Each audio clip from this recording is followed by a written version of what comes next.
Anti-Afro Spingallies. Yes, calling your attention to the title of this video, Slavery and its Vestiges. We're going to talk about a vestige of slavery. I'm going to use the Little Rock 9 situation from 1957 and what happened to Elizabeth Eckford. And it's a brief clip about what she experienced. This is one of the Little Rock 9.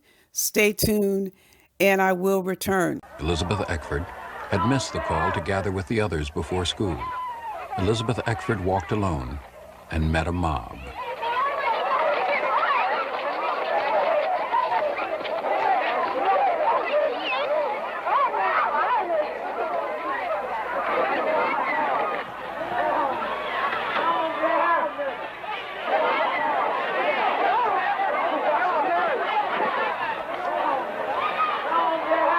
Can you tell me your name, please?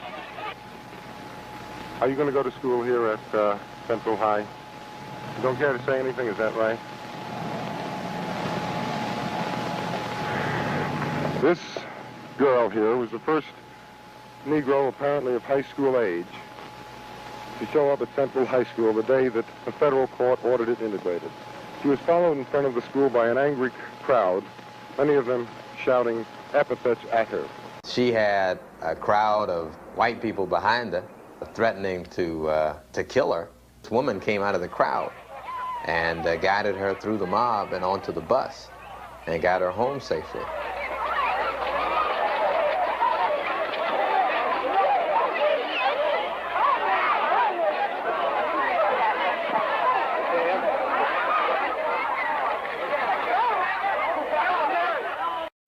Okay, so you heard and saw what went down. So what I want to talk to you about is how she exercised autonomy. Take note of the mob and its color. The color of the mob can be your color.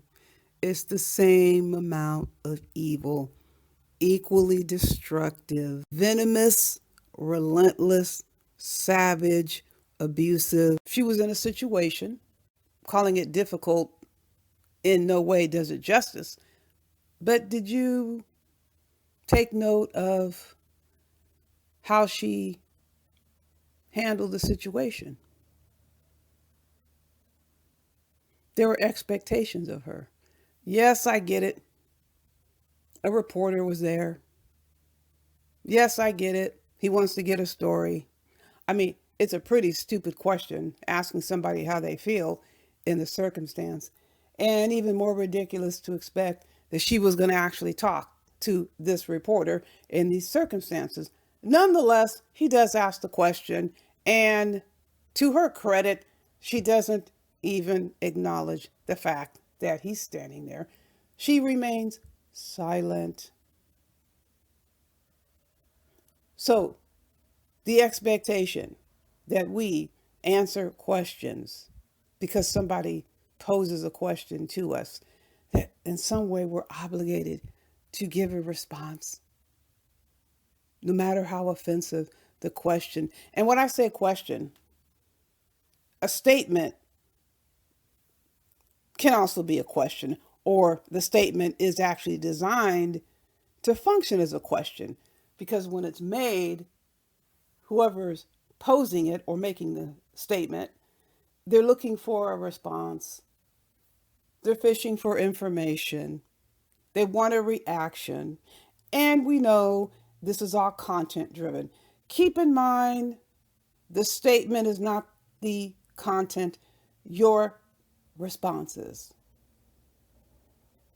More specifically, they wanted to be with specific information that they're looking for. In other words, there is an expectation of compliance. So my message to you out there, the ones that are being pursued, that are being stalked, that are being harassed, that are being badgered with all these questions and these statements functioning as questions.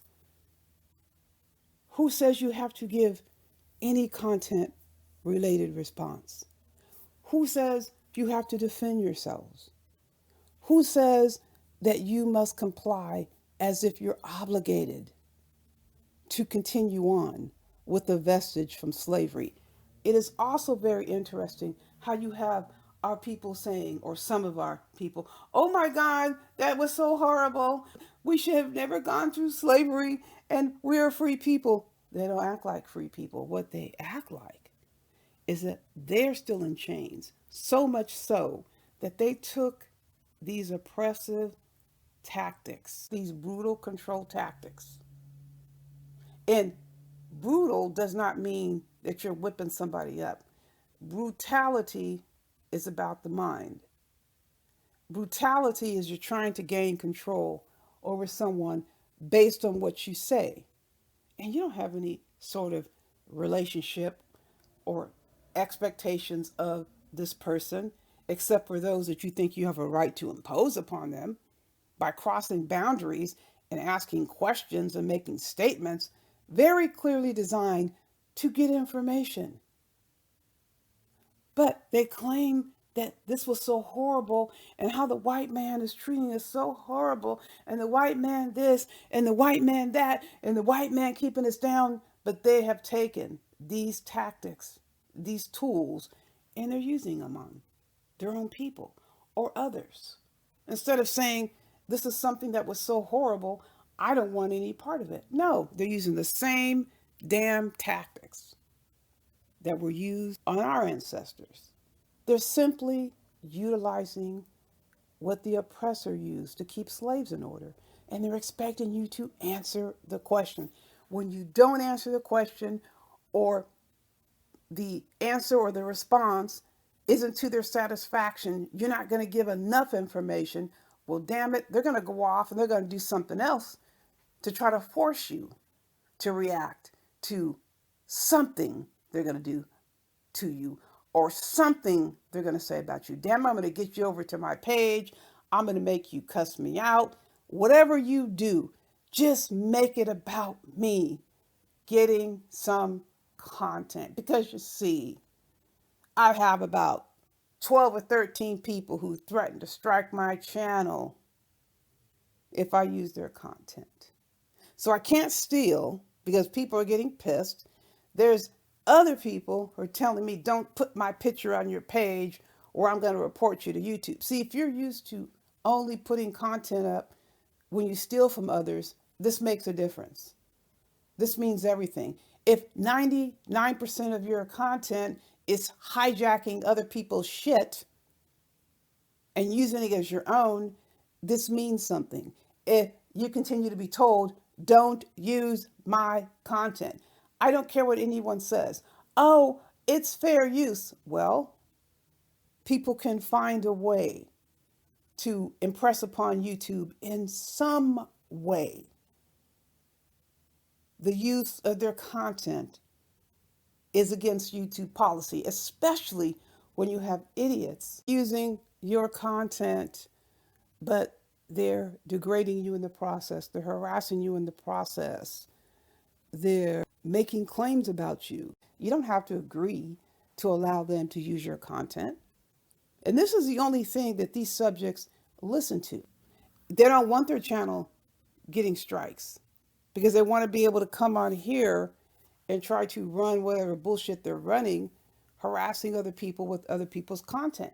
Now, these warnings were not only given in and around the Umar Johnson sector, they were given by other sectors that are not connected to the Umar Johnson sector. I say that because I don't know anything about merging. I don't even subscribe to that. Those other sectors are those other sectors. They're not the Umar Johnson sector. Even they have raised serious objections and are highly offended by the way their content has been used. And they have issued warnings, stop using my content or stop using our content, because more than one person has made that declaration. But it all comes back to the vestige of slavery, the expectations that others have of you would be all about them in total disregard of your rights, your feelings, and your thoughts. And if that is happening, you should not feel any need to respond, to answer, or indulge. Because you better know if you're going to reverse the situation and turn the questions back on whoever's asking you or making the demands, you're not going to get the information. They're not going to volunteer, but they want you to submit to them. It's just another form of exerting control over you. They don't have to beat you to do it. It's just another manner in which they're attempting to gain control over you by making accusations or asking outrageous questions, waiting for your reaction. Well, of course, the whole goal is to put the targets on the defensive, make the targets angry, and it would be even better if they could get information, new information they don't have out of the targets. So they just repeatedly make the same declarations or ask the same questions like they're 5-year-olds. Can I go to the park? Can I go to the park? Can I have a cookie? Can I have a cookie? Can I have a cookie? The same situation with accusing people of being Lenin lovers. Are you a Lenin lover? Prove it. Say F Lenin. If you're not a Lenin lover, say F Lenin. You didn't pay by AFW. You're AFW. So there's only two ways anyone can exist in and around the Umar Johnson sector. Either you are an AFW or you're not. So I can't believe anyone would even consider allowing these idiots to insult them in this manner. That's the degree of creativity these subjects have. No wonder they depend on the people that are actually creative to post videos and go live, and they don't have any content of their own.